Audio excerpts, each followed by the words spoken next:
Hello, this is Dr. Mari Swingle, author of iMinds, How and Why Constant Connectivity is Changing Our Brains and What to Do About It. And you're listening to the NeuroNoodle Network podcast. Welcome to NeuroNoodle's Neurofeedback and Neuropsychology podcast, featuring our neuropsychologists, Dr. Laura Jansons, Dr. Skip Hrin, and neurofeedback legend Jay Gunkelman. Our goal is to provide information and promote options for better mental health. This is an all-star cast that are more than happy to share their knowledge with you. My name is Pete, and today we have on the show Dr. Mari Swingle, author of iMinds.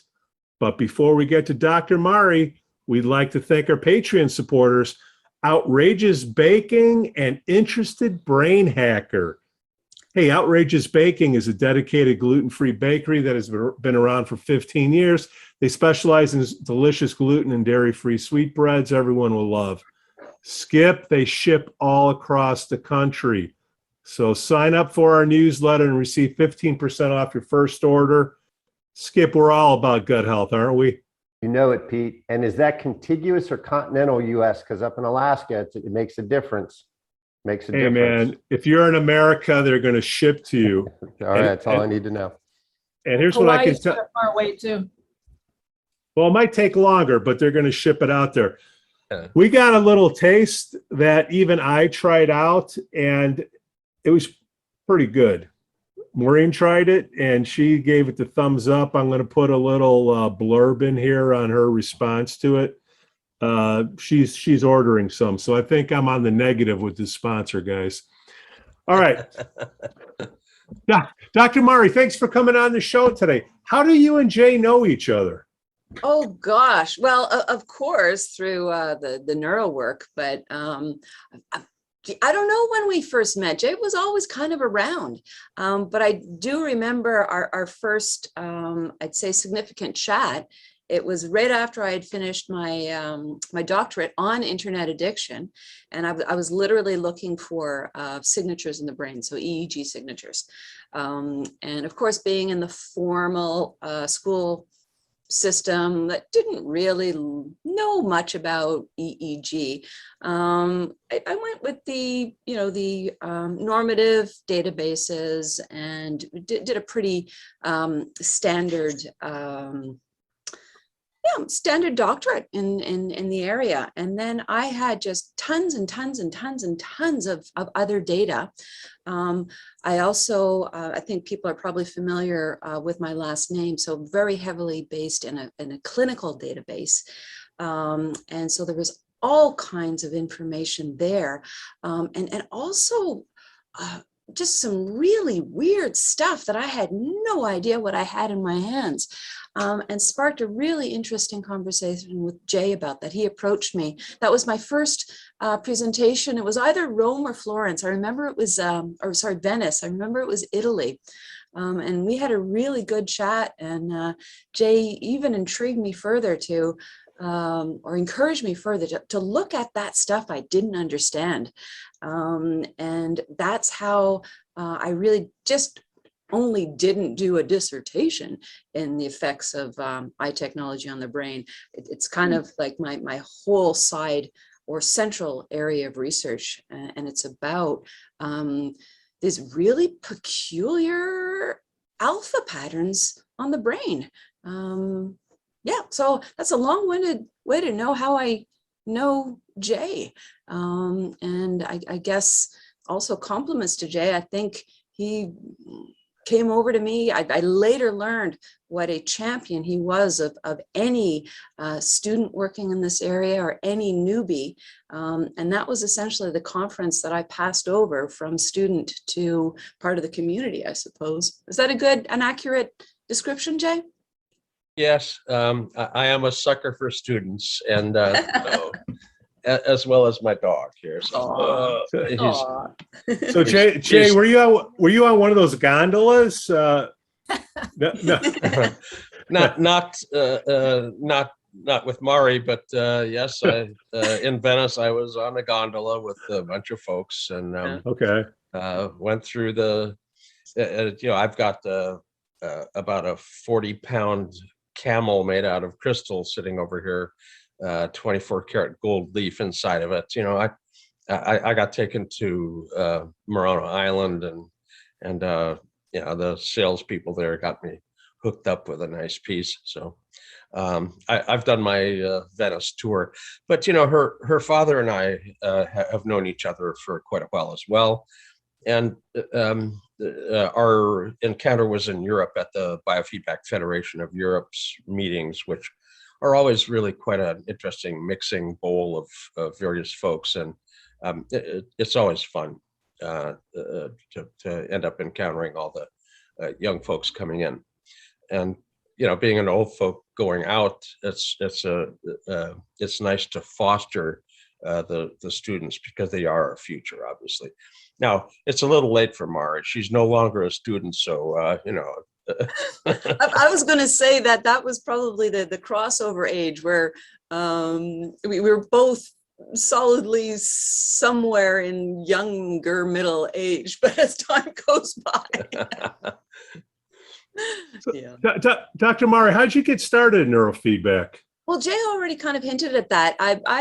It was always here. My father, Dr. Swingle Sr., hence sometimes why instead of going by Dr. Swingle Jr., I go by Dr. Mari. Yeah, he's always kind of been in this, and I have very early memories of his, literally his wall-to-wall computers. I would play in his labs and do all kinds of funky soldering, and just, it was always kind of around. Didn't really have any particular interest in it until much, well, later in life is a relative term. I was in my 20s. Yeah, it literally was a Christmas dinner conversation. And I was going up in the rank and file of a local college, and I had my dream job, my dream title, and I was really frustrated because it was all about politics of learning as opposed to learning. And I was explaining how, you know, I was studying at that point vocabulary learning and retention and second language acquisition. And he was sharing with me some of the things, the technologies that he had used for remedial learning. And I was like, hey, well, would this work for accelerated learning? And we looked at each other and said, let's find out. And I still remember the data. There was a 73.5 increase in vocabulary retention over a 42-minute, was supposed to be 45, but it turned out to be 42-minute study session. And data like that, it's just, it was absolutely incredible. And from that moment, I was hooked. Yeah. So I went back to school because I had an MA in education at the time. So I went back to school, got a MA in psych, and then a doctorate in psych. And boy, I'm as in as anybody now. And you have a whole. She cut her teeth on electrodes, and you can see her hair. That's what happens when you get gel in your hair ever since you're a young person, you know, so. Well, I do remember my poor old boyfriends, you know, little do they know, oh, come on in, we'll put some electrodes on your head, see what you're made of. So your dad's actually pretty famous in the field, right? I'd say he's known. I'd say he's known. Yeah. There's like a 5-channel assessment that's used, and he develops a database, right? Or you tell me. I'm just. Yeah, and that we're extremely proud of. It's, you know, I talk a lot about normative versus clinical. So essentially, you're comparing individuals' brains to individuals who are diagnosed or fully symptomatic. We find it's extremely powerful. It's on the shoulders of all of, I would say, our forefathers and mothers, just in terms of a lot of the single site work that was being done. And he essentially took the 5 most prominent sites where a lot of the literature was coming out, and clinically that really had meaning in terms of you could move some of the waves or signatures from those sites. People really moved quickly. And I guess in the early years, a lot of folks that were seeking neurotherapy services I'd like to say that I don't want to say desperate because that's horrible, but they were kind of the last resort clients or really anti-pharma clients. And they were tired of sitting in the symptoms that they were sitting in. So that this ability to really target, and also a lot of my work now is on what I call constellations. So you don't just look at one site, you look at how the sites work together. And we find, I'm going to do a little bit of chest pounding, that the amount of sessions that people need to fund, and let's talk about, how people pay, are significantly less because everything we do is so targeted. And it's our absolute joy that I always say the happiest day with any client is the last day I see them. So, yeah. Mari, I have a question. It might not be the smoothest segue here, but with your book, Yep. iMinds, How Cell Phones and the title, can you just answer that, right? Because Oh, yeah, absolutely. Well, I stands for, well, when we talk, I guess I'm really pushing the term I technology. Okay.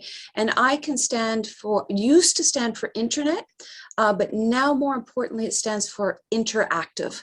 And I'd say most of the major issues that I see in terms of significant deregulation of persons is due to the interactive component, because that's essentially what makes it addictive. It's all about the pacing of the interaction.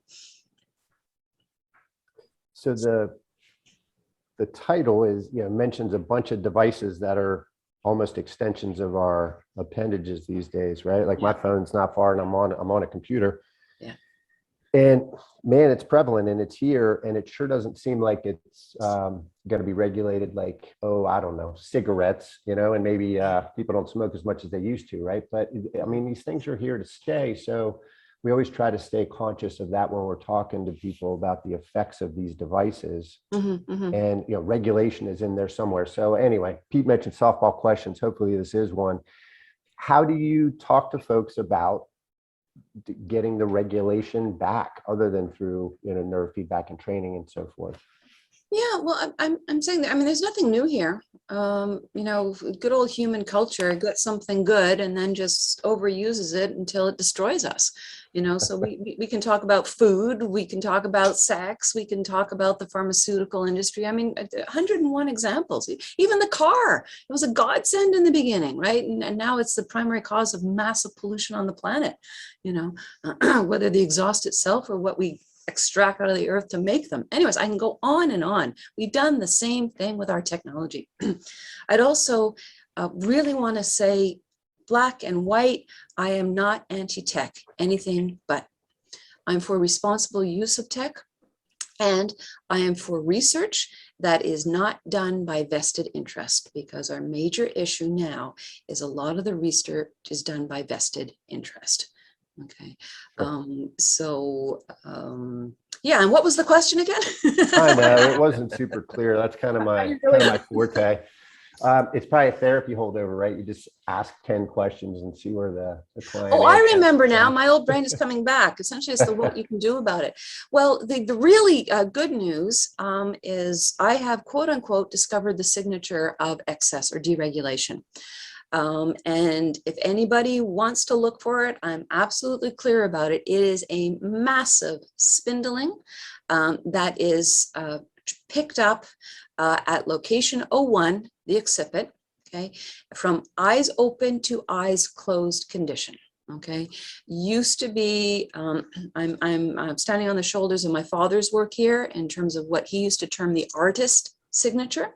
Okay, but it goes further than that. So if you get an increase from eyes open to eyes closed of around 150, wow, it's a sign of artistry. And I'm not just talking singing and dancing and playing guitar, okay? I'm talking about I'd say the classical sense of artistry. So true spatial planning, not the gaming stuff that they pretend they're doing. So architecture, higher levels of mathematics, those type of things. Okay. Now, when it goes further than that, that is my overt signature for brain deregulation. And when I first started working in this field, it was always associated with excessive gaming and young male children.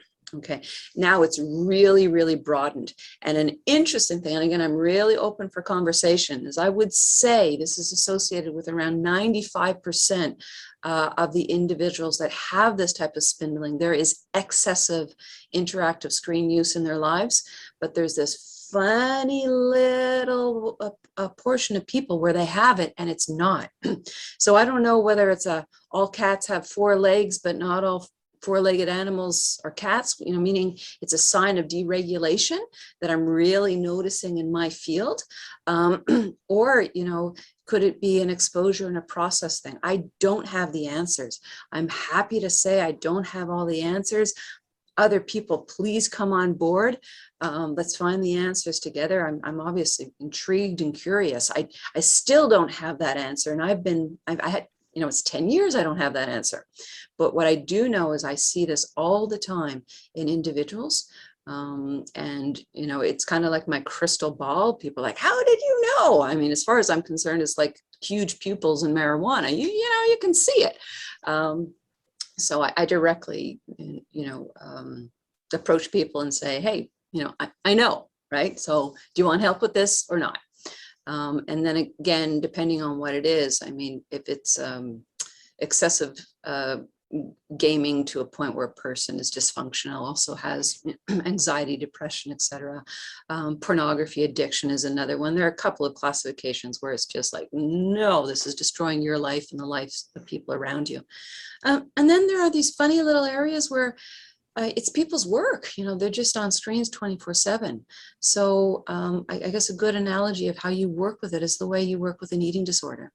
You can't tell people not to eat, but you really have to teach them how to regulate the behavior. So for some people, it's like, no, you can't have, if your metabolism is such that you can't absorb high caloric value. No, you just have to cut out all these foods and eat healthy. Other people, it's like, yeah, cut out a lot of these unhealthy foods, but please have chocolate cake twice a week. So it depends. So that's the behavioral component. And then the brain, back to the good old 5-point. We go after any signatures associated with poor stress tolerance. There's a constellation that I almost always see really horrendously low theta beta at the back of the brain. There's always, not always, I have to be careful of always and never, but there tends to be some other alpha deregulation. So typically in the frontal lobes, but that there's something else off with alpha. Sometimes there are signatures associated with ADHD, so focus and attention, sometimes not, because people are really hyper aroused. Very typically, we'll find a high beta-beta ratio associated with perseveration and addiction. So we go after all of those things in complement. And I can tell you, black and white, the therapy will not work unless it's treated in tandem. Okay, so you have to deal with the usage, the overt brain training, and the behavioral component. So if a parent comes in here, plops down their kid and says, fix my kid, okay, or they won't stop gaming, you tell them, make them stop, we're going to fail. There's a high parenting component for the young ones. And then for the older individuals, young adults to very mature people, you have to be committed to it. So it's like a diet. So yeah, and then that alpha, really interestingly, I don't work with that spindling alpha. Part of it is because I'm really not sure why it's there. But it's just, you just watch it go down all by itself, all by itself. It's fascinating. And when I do present, you'll see it, individuals who refuse to stop whatever they're doing, whether it's social media, gaming, porn, what have you. Okay, you'll see it go from 250, 300, 450. I've seen it as high as 650. You'll just see it go, whoop, and then when people stop, you'll see it just do the opposite, just go right down. And I guess the last commentary here is really depends. It's not so much the behavior. Well, let me backtrack and rephrase. It's both what you're doing now, but also how long you've been doing it. So if I have I'm going to go with young males here. If I have a 10-year-old male child who's been, gaming for a year, a lot of this is just parenting. Okay. If I have a 19-year-old male or female who they finished high school, they're not sure what they're doing, and they've just gone down the rabbit hole of social media or gaming, same type of thing. You get that young adult on board, you get the parents on board, you do some neuro, we're good. If I have a 18-year-old all the way through up to a 40-something-year-old. So let's just take the 18-year-old. If I have an 18-year-old who's been gaming emphatically since the age of 9, the whole social network is about gaming. So they're socially isolated except for their gaming buddies. That is a much, much longer treatment course. It's much more painful, and I mean emotionally painful. We have extreme withdrawal systems. The brain is essentially trained to only function at extremely high arousal. So it's a go, go, go, crash, go, go, go, crash pattern. Social skills are horrendously thwarted. I mean, I can go on and on and on in terms of the global deregulation of the brain itself and of the development of the person. So I'm horrendously concerned about age of introduction yeah, the amount of immersion. So age of introduction and immersion are key with success rates. How's that for a long-winded answer? Perfect. I had the wonderful opportunity to present along with Dirk de Ritter, the neurosurgeon, MD, PhD. And he's got some very nice data showing that there's some foundational failure modes in the brain that are the same kind of failure, but in a different network, that link tinnitus in the auditory cortex, pain in the somatosensory system, motor movement disorders, and reward deficiency problems, which link depression and anxiety, addiction, obsession, all of those together.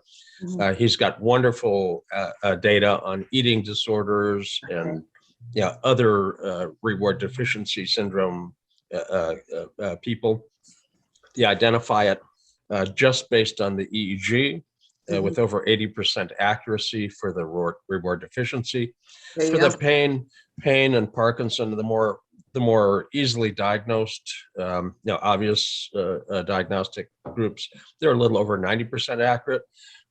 But the depression, anxiety, those are less well defined actually. The DSM might have them pinned down, but it's not such a hard definition. So the percent accuracy in that is the least, and again, over 80% accurate still.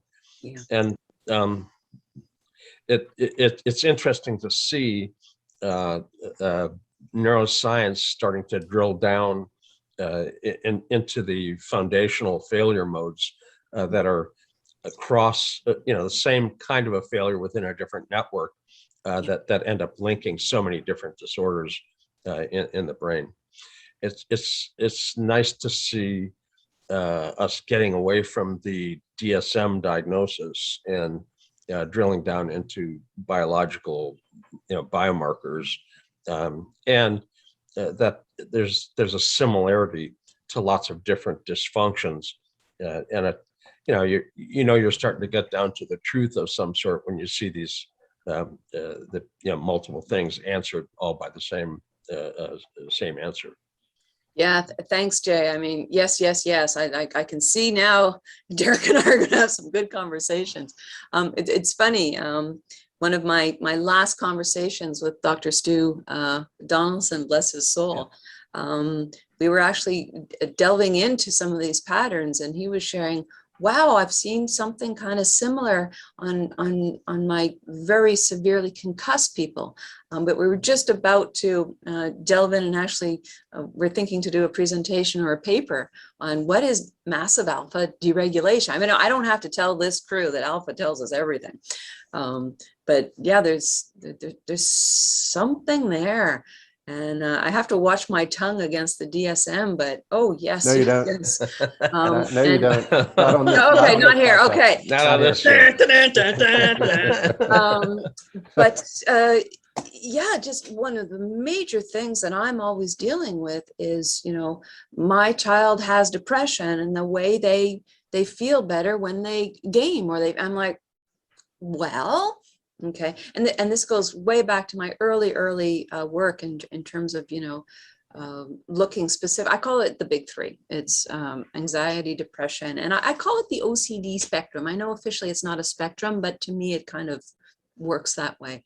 But depression, it's caused, if not, you know, maintained. You know, it's a real chicken and egg thing. You know, you have depression, so you start to go down the rabbit hole, or you go down the rabbit hole and it causes your depression. The marriage with anxiety, wow. I mean, I'm not going to talk down to this audience, but I mean, to me, the association is just, I mean, it's beyond a marriage. It's an absolute fusion in terms of the hyperarousal that we see with all anxiety. And then of course, ADHD, you're training the inhibition response not to work. So essentially you're being rewarded for everything school and a job thereafter doesn't want you to have. So, yeah. Your use of the concept of an OCD spectrum is in fact really quite, I think, insightful. Mhm. De Ritter's location for the reward deficiency syndrome that links depression and anxiety and obsessive compulsive disorder and eating disorders and addiction, all of that ends up being at the anterior cingulate. So Yeah. it is a broad spectrum of failure of a location in the brain. Yeah. But it you know, the nuanced difference of one presentation versus the next may be the way it networks, but the what's called a rich club hub, the primary focus of all of that ends up being the anterior cingulate. And and how many OCDs are in the DSM, the stupid book of the DSM? There's only one. You know, and which one is that, Jay? Which one is that? Yeah, you have obsessive compulsive, but you can have OCD with Oh, alpha pattern. You actually answered You that? can have it with beta pattern. You can have it with theta pattern, and they predict different medications. Yeah. You know, the behavior of OCD doesn't predict anything about how to treat. You got it classified, so you get billed for it, but it doesn't tell you how to treat.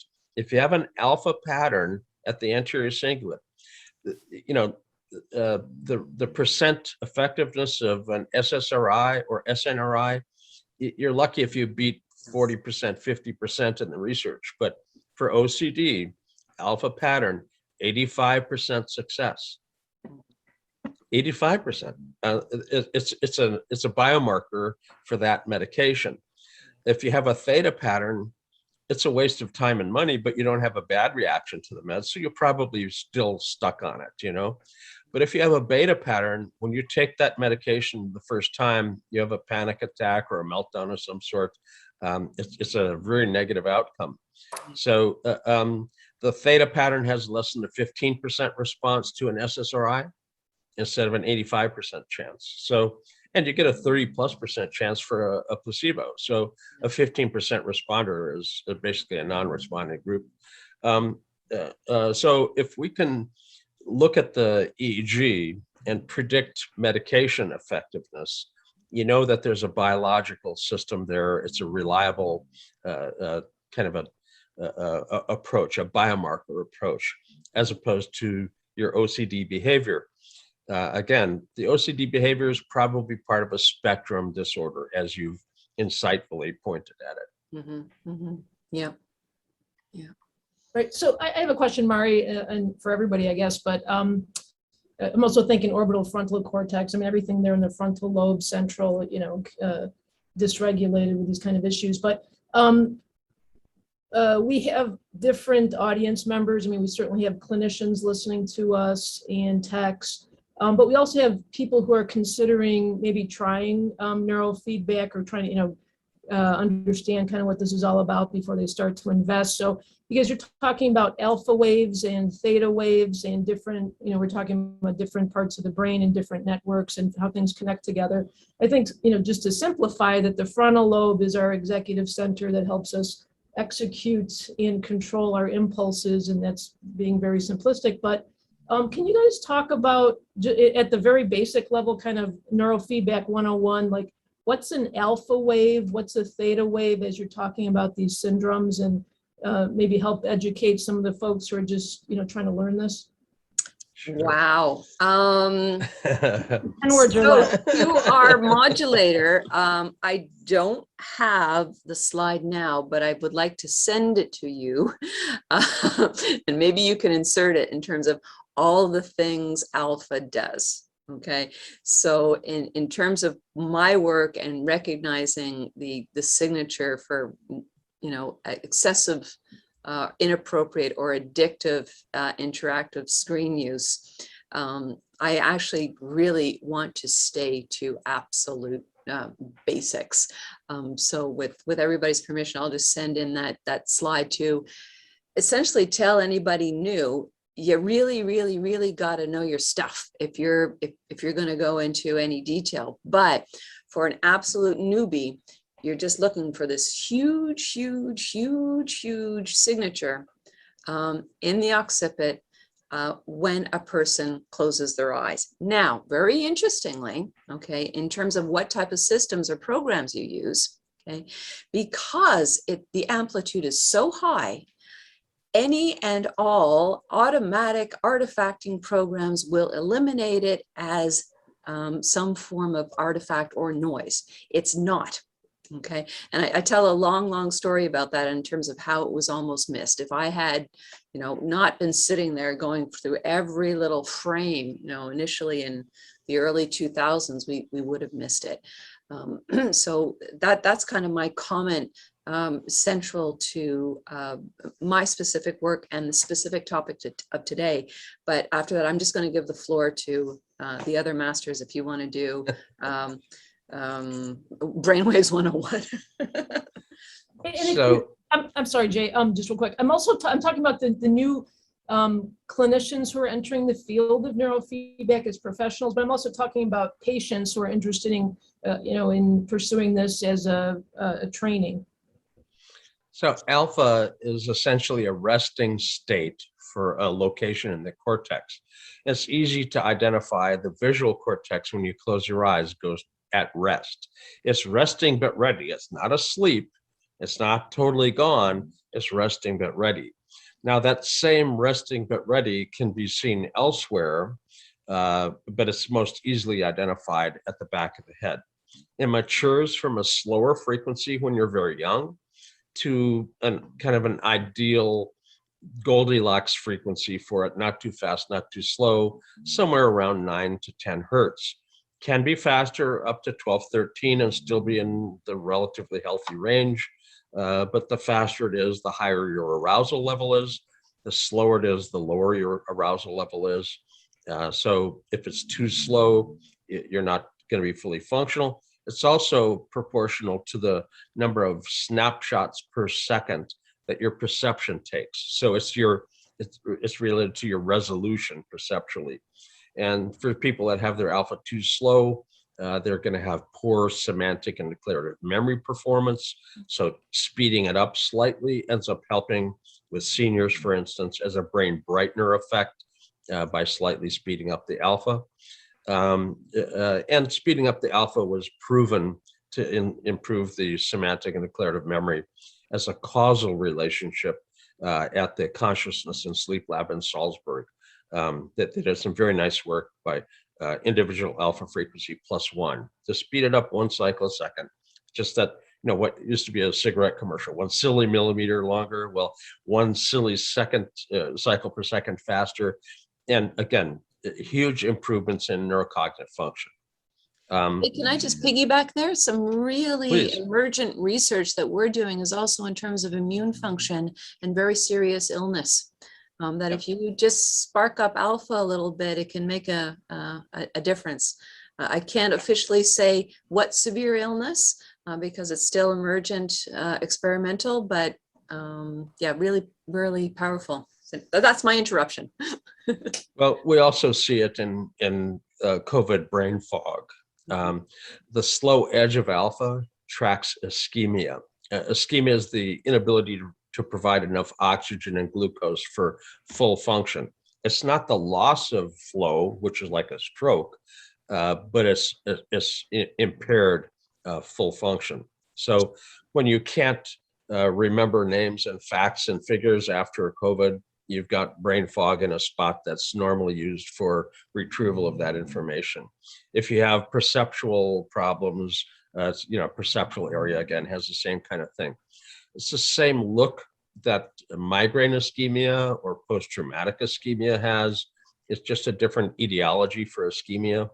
But COVID brain fog ends up being seen as an ischemic change.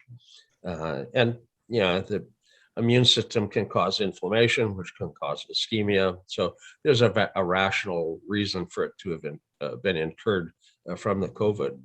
But neurofeedback, I've got pre-post studies on individuals, multiple people, showing that neurofeedback can actually fix that ischemic change. Nothing new. I mean, we've been working with migraine and head trauma based ischemia for a long time. COVID is just a different etiology. We still have quite good effectiveness working with them. May I? For the moms and dads out there, we had Dr. Patrick Porter on a couple shows ago, and we thought we coined the term gamer's brain. We didn't. It's been around a long time. No. Okay, so scratch that. But what we did talk about was, and I was fascinated with, we've been preaching about, hey, get a brain map, a QEEG if your kids play football, so you get a baseline to compare it to. But what we talked about on that show is the actual electronic games do more damage to your brain than the actual physical sport. What's your take on that, Dr. Murray? Well, it can. Okay, and this is where I kind of talk about epigenetics, and this is where, earlier I talked about, be really careful about research by vested interest. Okay, there are individuals out there that can game 5 to 8 hours a day and be okay. They're extremely rare. Okay, the analogies I always use when talking with parents or lay people in general are those of alcohol, because everybody understands them. So I'm going to just go into my spiel and my story. So everybody knows that one person who can down half a bottle of scotch, they do not slur their speech, they don't wobble all over the place. I do not recommend that they sign any legal contracts or drive a car, but to everybody else, they seem okay. In contrast, everybody knows that one person that has that half glass of 7% Vino Verde and they're absolutely loopy. It's the exact same substance on the brain. It's how we metabolize it. If I want to get into real genetics, I'm sorry, I'm not going to be able to rattle it off. I mean, I can talk and be completely un-PC because I belong to one of the groups as a natural redhead. Okay. But so the un-PC version is a Chinese man and an Irish woman walk into a bar. Who gets drunk? Okay, so there actually are specific alleles and codes that we can look. So 65% of female redheads carry a certain gene that makes the body metabolize alcohol slower. Okay, or is it faster? I forget. Sorry, but essentially you don't feel it as much. Versus 1/3 of individuals of Asian descent, alcohol is just an absolute poison. There's none of the positives of euphoria or giddiness, etc. Okay, so that, and I'm sorry I can't rattle off these genes. I'm not as quick as Jay on that, but I actually wrote a mini paper on it. I called it the redhead receptor. Okay, so that's that component. A third example is let's just say everybody gets a little bit loopy. It's a nice, happy party, okay? And you have your real happy person dancing on tables. You have your weepy person in the corner just crying away about their mother or their boyfriend. And then you have that angry, dangerous drunk who wants to get into a fight. Again, it's the same substance. Okay, so I use those examples, and it's the exact same thing with our eye technology. Okay, so you need to know your epigenetics. You need to be very aware and not in denial in terms of what it's doing to you. Okay, if you're on screens up to 11 p.m. and oh geez, I can't sleep, well, you know it's associated with insomnia for you. Okay. You can put all kinds of screens and films on this, that, and the other. For some people, none of that works. Other people can look at their phone and off they go. But they're not the majority.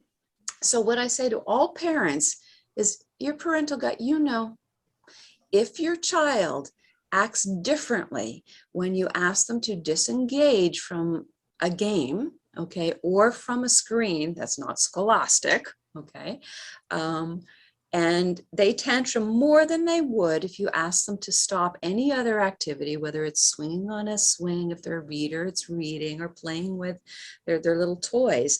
That is a sign of emotional deregulation, period. Okay, so watch the tantrums. Okay, that's how you know that the brain is over engaging and going into a different arousal point. Again, I can chew your ears off. I mean, the book, can I do promo in terms of? Yeah, let's go. Yeah. Okay, that's how thick the book is. Okay, so you know it's all in there in terms of a lot of the specifics and what each age range, what parents need to be careful of, and each age range. It's very, very difficult. And I kind of go into, if you're worried about X, don't use it from this age to this age. If you're worried about Y, don't use it for this age. If you're worried about A, and all the way through. And if you need, again, any external proof of this, all of the big tech gurus, it was never hidden, but it was not overtly publicized either. All of them had their children extremely monitored in terms of the use of the products that they were developing and selling to other parents and grandparents and teachers, etc. Okay. Or they were sent to schools wherein screens were not introduced until age 12. Okay, and that's just a fact. That's just an absolute fact. So in my extreme conservative, I don't think we should have these in the schools, because in order to use a lot of tech very, very properly, how's that for a double imperative exaggerate? Very, very properly. No, it's a lot more work. Okay, so the way we're using it to as a parental reprieve or to make teaching easier. And everything that I've seen in terms of curriculum development, it's actually a lot harder to teach children how to use their technology well, how to do research properly, what type of things are taught very well via screen versus what things aren't. Math, for example, Khan Academy is a really good, extremely positive example. Any differentiation games, again, I think are very negative. And if you permit me to digress, another example I always use is the game of squares, and Sesame Street made this really popular. It's you have three things, and then they're all the same, and you have to figure out the fourth, what is the match to the set. So the example I like to use is 3 yellow squares, and the child has to choose between a banana and a pink square. Okay, and it's math class. Okay, so the child picks the banana, and it goes, meh, wrong. Okay, so first of all, the child's brain is in a reward. They probably don't care about the answer. It's just the right, wrong, do I get the point? So that's one negative. But the other is that generally speaking, nobody asks or tries to find out why the child picked the banana. Okay. Well, it doesn't take a huge genius to figure out that they were going by color, okay, versus because it was math class, they were supposed to go by shape, Okay. And then again, if you start to interact and talk with the child a little bit more, it's like, well, hey, why did you pick the banana? And it might not even be color. It might be a level so far above what the programmer was thinking. And it could be, well, the pink mint didn't taste the same as the banana candies, right? So there are all kinds of things. So one of the things I say to parents and teachers, if you do choose to use any and all of a computer-based educational program, you need to do them with your child, because otherwise everything that child is learning, unlearning, or being told they're incorrect on is completely based on what that programmer was thinking at the moment. Okay, and if you had some math gal who was only thinking shapes, wasn't thinking about bananas, wasn't thinking about taste, right? You're dampening and killing the creativity, the analytical mini brain. So that's my spiel. And then Skip, you can hop on next, just real quick. So if you're in the basement, they're playing games all night, and they're insert drug of choice, smoking weed. That's not a recipe for success. That's what you're saying. Oh, you're a genius. Banana. Mint. With or without bananas, yeah. You pointed out that the parents need to look for an unusually bad reaction when you try to steer them towards something other than the game or whatever they're focused on. Well, not even bad, Jay. Just something that's a little bit more, because that's your first sign of the deregulation. So if they're cingulate, the frontal portion of the brain locks onto something, the cingulate's part of the limbic system. And the limbic system is not an adult consciousness. It's a primal drive. And when they're focused on something with their primal drive and you try to guide them to something else, little Johnny doesn't understand it as little Johnny, please, go over and play over here instead of over here. Their limbic system looks at somebody trying to push them away from what they're focused on as a threat to their existence. So it's an existential threat. Yeah. And if the limbic system thinks, oh, you're trying to kill me, when you're trying to simply get Johnny to go over and play with something else, you can understand from their perspective why they're having an excessively aggressive reaction. It's a limbic reaction. It's not some normal cortical, thought, no adult interaction, not even a child level interaction. This is a primal interaction. And the reaction is, again, the anterior cingulate. And as an OCD spectrum, the anterior cingulate is the thing that drives that. That's where DeRitter found the biomarkers for reward deficiency syndrome. Yeah, no, thanks for that, Jay. And why don't we just throw in the vestibular system here as well? It's the exact opposite. That's where, a child is in front of whatever they're doing on a screen, and the parent will yell, no response whatsoever. Some parents even come and they try and do this in front of the child, and the child doesn't even realize. And my term for this is vestibular lockdown. That they're trying to focus just at the threshold of attention, because that's the way a lot of the games and the systems and the algorithms are designed. That all emotions lock down. Okay, and then when you break that, the child literally and figuratively needs to reboot, and that's why they're bouncing all off the walls, because they need to reboot emotionally. I had a comment and then a quick question for you, Mari. Laura and I trained under Len Koziel, and so we share a lot of the same ideas. And we were schooled on the cerebellar cognitive affective syndrome. Schmaman brought that out. And so there's another system that might be involved here too, as we're talking about the regulation of responses, which of course includes cognitions, emotions, and behaviors, and that could be involved. I think my comment though is, if we can allow parents to maybe consider, hey, there's something going on here besides locking horns with my kid about getting him off his device, which, hey, that's human, you know what I mean? Like, as soon as I get off this call, I'm back to being Skip the guy, you know, and working in my life with the people I know, you know. But if we can allow folks to maybe just consider that there's systems going on here, and that it does have to do with brain function as well as epigenetics, gut health, and all kinds of good things. And it's not just my kid saying, hey, you know, screw you, I'm going to stay on my thing all night. There's more to it. So that's the comment. But the question, and again, sorry for the not so subtle segue here, but I know that you're involved or have been involved with craniosacral treatments. And so I'm wondering, in, you know, the generous 3 minutes we got left, if you could at least just speak to craniosacral and how that works, and what you've done with it, and just so we can let folks know about it that don't. Yeah, unfortunately, no. I trained in craniosacral over 15 years ago, and it's one of those skills that I've let go. Okay. But we do, you know, at our clinic here, we do have individuals that have not only kept up their skills, but are masters at it. But what I can speak to at a very, very basic level, and if there's somebody more knowledgeable than I, then come in. But of course, it's about calming. And there are procedures,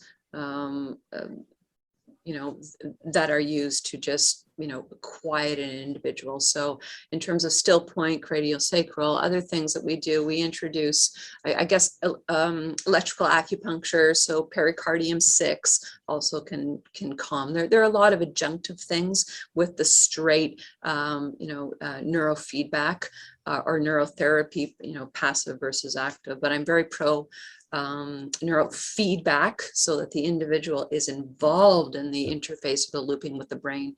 And then I would say almost anything except marijuana to assist with the system learning to calm. Because yes, individuals that have gone down that rabbit hole, the extreme hyperarousal that they're dealing with, I mean, it's horrendous. And to loop back again, the longer that an individual has been exposed to this, and how much of the developmental process has matured in this, you know, a lot of people really, really need help having their systems re-engage or start to redevelop the way they were supposed to. Are you talking about, Mari, like a rehab, like a physical center that people should be removed from these things? Well, again, this depends on the severity. And I would say, just like any other major addiction, you know, environment is key. And self-advocacy and self-efficacy are also key. So some people that have really fallen off the cliff, so to speak, something similar to rehab might be very appropriate. Okay. Or family therapy. I mean, that's kind of what you're alluding to, especially with the younger folks, that yeah, there's a dynamic there that the parents aren't pulling the plug and they're not providing attention in a you know, in a healthier manner.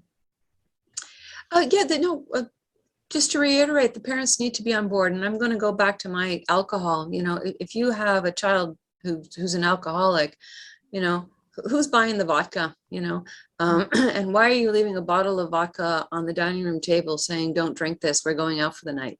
You know, let's just get back to our logic. The problem is you know, almost every single industry on the planet uses tech, and we need our tech. And again, this is where I get back to treating this exactly the way we would many eating disorders. Yeah, just engaging with a professional who can help to see whether complete hiatuses and a slow rebuild are what is helpful, versus do you just chop out the segment of behavior that we know is unhealthy. There are many ways to go about this. So the most intelligent answer here is it depends. I'm going to put a real, I don't like the word bias, because bias is an uninformed opinion. I consider myself informed, but just like, you know, many other professionals, a lot of individuals feel they know a lot more than they do. This is much more complex than we're acknowledging. And the other major issue I feel is a lot of individuals who are ex-addicts or ex-gamers are leading the push. And I'm a true believer that their perceptive is skewed. Okay. Do you think So parents would? Do you think parents would understand a little bit better? Maybe we call it dopamine addicts. It's too popularized. Like, what is dopamine? Yeah. Okay. Yeah. I think Swing and a miss. Sorry. Swing and a miss. Sorry. Yeah. He's my brother. I can say that stuff. Go ahead. Yeah. No, I'm really hoping. Well, you know, people want headlines. You know, they don't want to do research. They just want the blurb, and then I'm going to put a couple minutes to it. Hey, parents, if your kids aren't paying attention to you, they could be a dopamine addict. Well, what's dopamine? Oh, a text message. You know, the drug of choice. You know, they want that positive reinforcement. I'm trying to figure out how to explain it to parents. Swing and a miss. Yeah, well, I mean, I think the eating disorder is the best one. Absolutely the best one. Because I mean, a lot of the headlines is, this is like your brain on crack. And it's like, yeah, okay. And thanks for the headlines. But then if this is crack, why are we using it for this and for that and all the positive things? So yeah, we're not there yet. But for now, I'm picking alcohol. People get it. Okay. Tastes really good with dinner, can lighten up conversation, but don't use it while driving. Don't drink it all day, et cetera, et cetera. Or be on social media. Or Amazon. Dr. Mari, what's the best way for more people to learn more about you? I have drmariswingle.com. Is that the best way? Yeah, and true to my website is so outdated. It isn't funny. I'm too busy doing research and treating people, but one of these days I'll get to it. But yeah, no, I'm just going to shamelessly promote my book. It's all in there, so please pick that up. The other thing is I'm really proactive in terms of just really trying to share as much as I can to inform and educate. And pre-COVID, I was hopping all around the place. So, I mean, if anybody who can put together a decent group of people, I'm ready to come out and talk, because it's sometimes, especially for parents and educators and other practicing professionals, just there's so many things you can write about, but if somebody can just have the opportunity to ask a direct question, we can get right to the meat of things. So I'll just put that out. Go to my website, reach out if you want me to talk. Yeah, contact me. Dr. Murray, thank you so much for coming on the show today. It's been my absolute pleasure. Also a pleasure to be with other such magnificent noodle minds. we got a lot of noodles here. Yeah. We thank you for listening to NeuroNoodle's Neurofeedback and Neuropsychology podcast. Again, we'd like to thank our Patreon supporters, Outrageous Baking and Interested Brain Hacker. Skip, we are all about gut health. You know it. Visit outrageousbaking.com. Gluten-free, everyone loves. The links will be in the podcast notes below. Idea for a topic, please email me, pete@neuronoodle.com, or leave us a voicemail with the link in the podcast notes. Please give us 5 stars on Apple Podcasts, subscribe to our YouTube channel, smash that like button on Facebook, Instagram, and follow us on Twitter. And hey, if you really like us, buy us a coffee on Patreon/NeuroNoodle. Right, Jay? You got it. You can't get more coverage than a Patreon supporter gets. Almost as much coverage as a 19-channel scan. Cue the music.